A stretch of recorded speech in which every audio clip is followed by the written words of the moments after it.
प्यारे बच्चों, कक्षा 9th की गणित की कक्षा में आप सबका स्वागत है।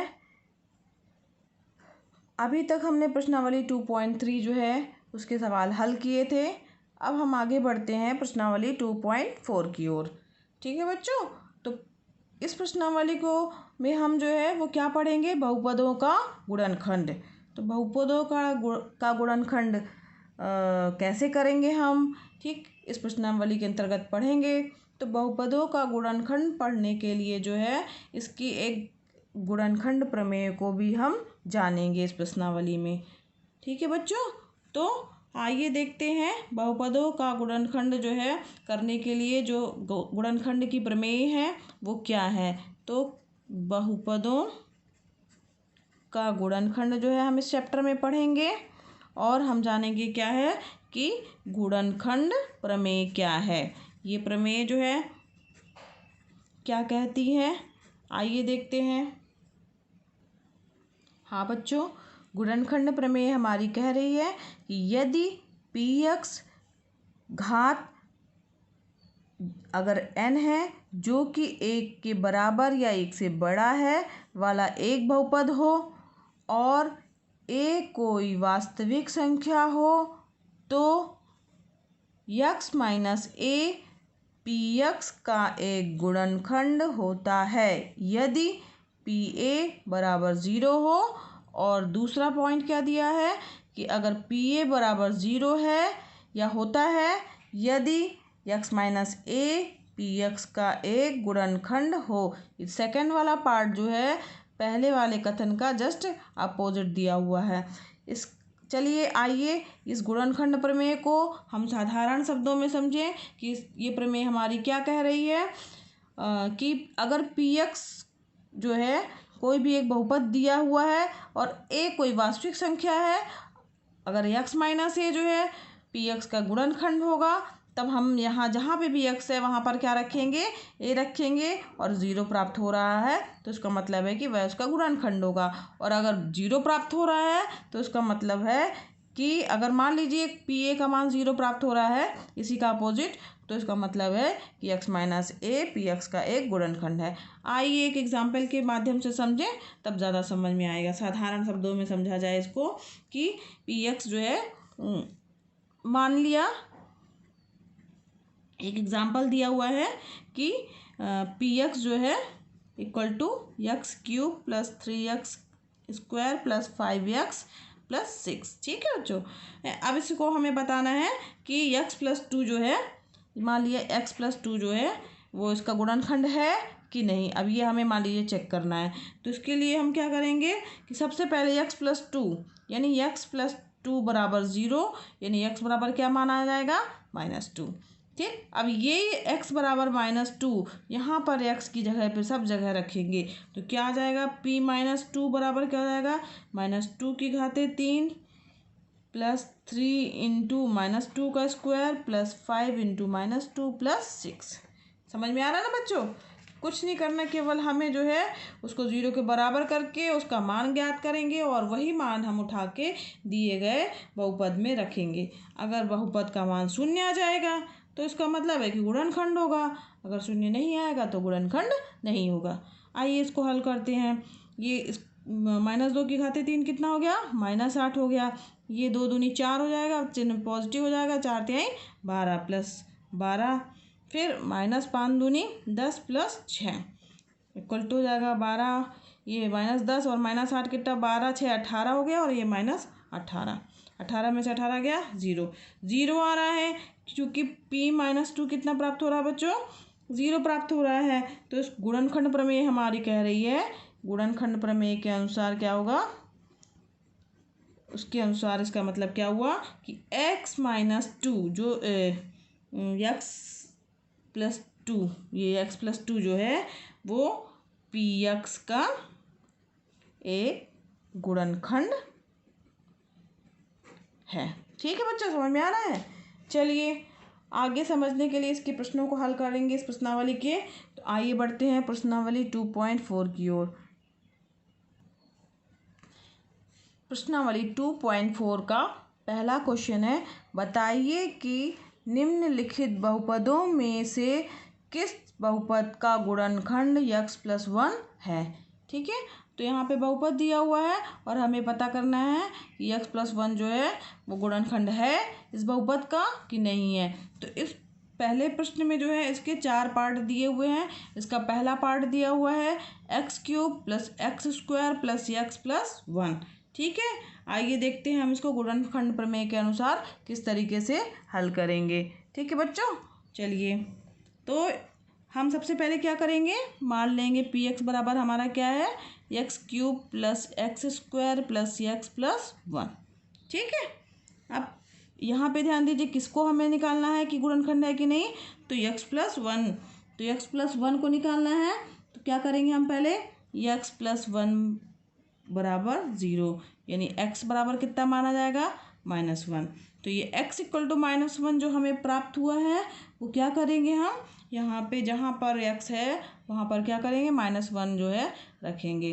ठीक है, तो x minus 1 x equal to -1 px में रखने पर, ये प्रतिस्थापित करने पर, ठीक, तब क्या प्राप्त होगा, p -1 बराबर -1 की घाते 3 प्लस -1 का स्क्वायर प्लस -1 प्लस 1।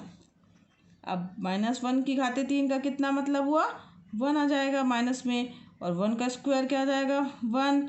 यहाँ पे -1 है, यहाँ +1 है, माइनस माइनस ये कैंसिल होगा, ये कैंसिल हो गया। तो क्या प्राप्त हुआ बच्चों हमारे पास में, p -1 बराबर 0। ठीक, समझ में आ रहा बच्चों, p -1 कितना प्राप्त हो गया हमारे पास में, 0 प्राप्त हो गया। अब 0 प्राप्त हो गया तो गुणनखंड प्रमेय हमारी क्या कह रही है कि अगर शेषफल 0 प्राप्त हो रहा है, ठीक है, तो इसका मतलब है कि यह इसका गुणनखंड होगा। तो हम क्या लिखेंगे, इसलिए गुणनखंड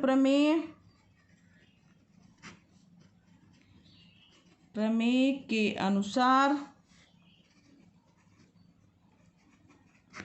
अतः इसलिए गुणनखंड प्रमेय के अनुसार x प्लस 1 px बहुपद का एक गुणनखंड होगा। ठीक है बच्चों, समझ में आया कैसे किया है इसको गुणनखंड प्रमेय से। ठीक है, इसका सेकेंड पार्ट जो है वो आपका होमवर्क है, और थर्ड पार्ट भी उसी तरीके से, वो भी आपका होमवर्क है। आइए देखते हैं इसका फोर्थ पार्ट। हाँ बच्चों, इसका फोर्थ पार्ट है x³ माइनस x² माइनस कोष्टक के अंदर 2 प्लस √2 कोष्टक बंद x प्लस √2। ठीक है, अब ये हमें देखना है कि इस बहुपद का गुणनखंड x प्लस 1 है कि नहीं है। इसके लिए फिर उसी तरीके से करेंगे, कैसे, px बराबर क्या मान लिया हमने, x³ minus x² minus 2 plus √2 x plus √2। ठीक है, अब इसके बाद क्या करेंगे हम, अब हमारे पास क्या दिया हुआ है, x प्लस 1 जो है इसका गुणनखंड है कि नहीं, तो x प्लस 1 बराबर 0, x बराबर क्या माना है हमारा -1। तो x बराबर -1 का मान px में रखने पर या प्रतिस्थापित करने पर, अब रख दे रहे हैं इस पर, तो क्या आ जाएगा, p -1 बराबर क्या आ जाएगा, x³ यानी -1 की घाते 3 माइनस x² यानी -1 का स्क्वायर, फिर माइनस कोष्टक के अंदर 2 प्लस √2, और x की जगह क्या रखना है, -1 प्लस √2। ठीक है, अब बराबर क्या आ जाएगा, -1 की घाते 3 बराबर आएगा -1, -1 का स्क्वायर जो है क्या आ जाएगा, 1 आ जाएगा प्लस में, और यहाँ पे -1 का गुणा इससे होगा तो क्या आ जाएगा, माइनस माइनस प्लस, तो क्या आ जाएगा +2, और -1 का गुणा जो है इससे होगा तो क्या होगा, -√2।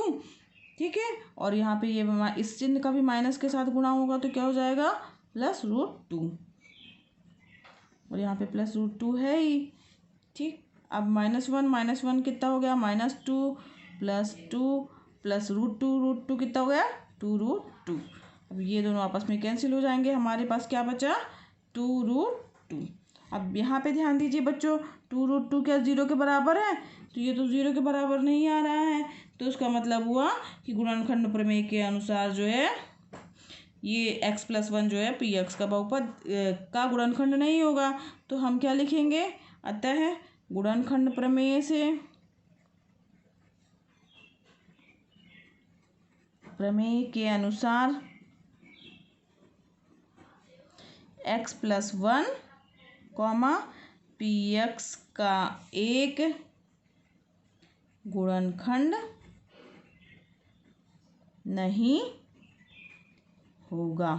ठीक है बच्चों, समझ में आया ना कि क्यों नहीं होगा? क्योंकि इसका मान रखने पर जो है वो बहुपद का मान जो है शून्य प्राप्त नहीं हो रहा है, पी एक्स का मान। ठीक, तो इसका मतलब है कि इसका एक गुणनखंड नहीं होगा। यही हमारी गुणनखंड प्रमेय थी। आइए बढ़ते हैं इसके क्वेश्चन नंबर 2 की ओर।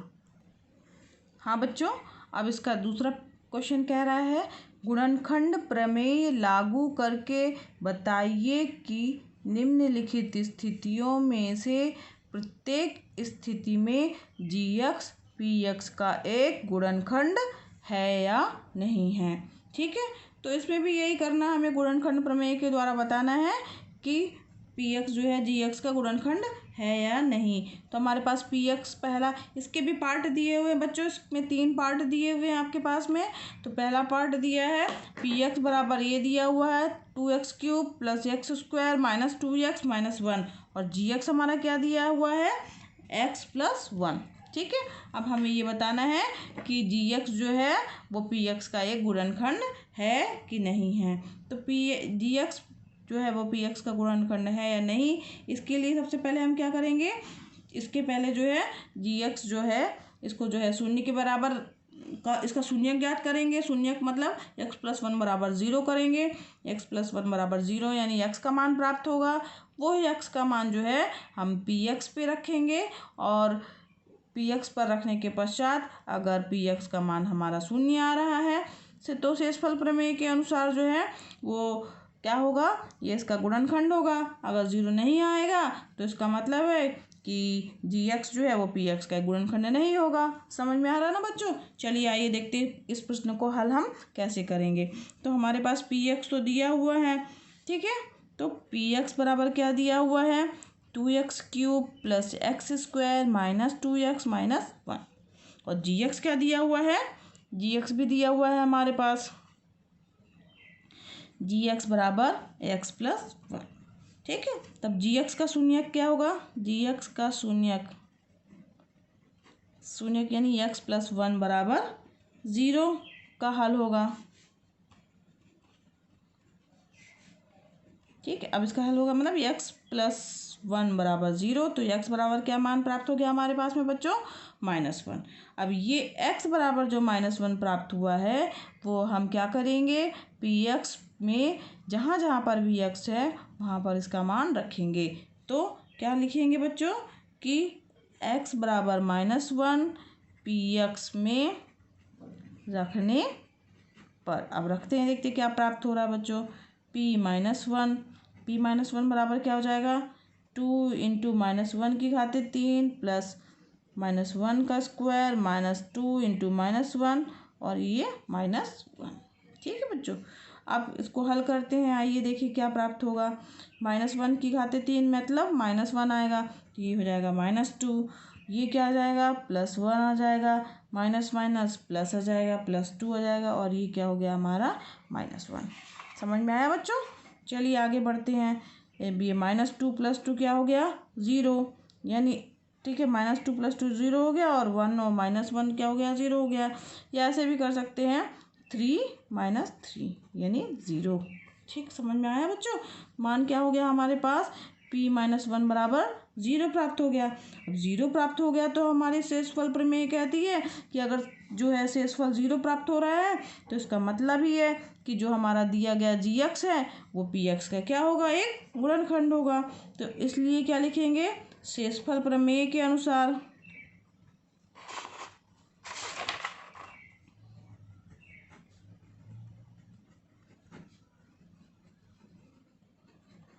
अतः शेषफल प्रमेय के अनुसार क्या होगा? x+1 पी एक्स का एक गुणनखंड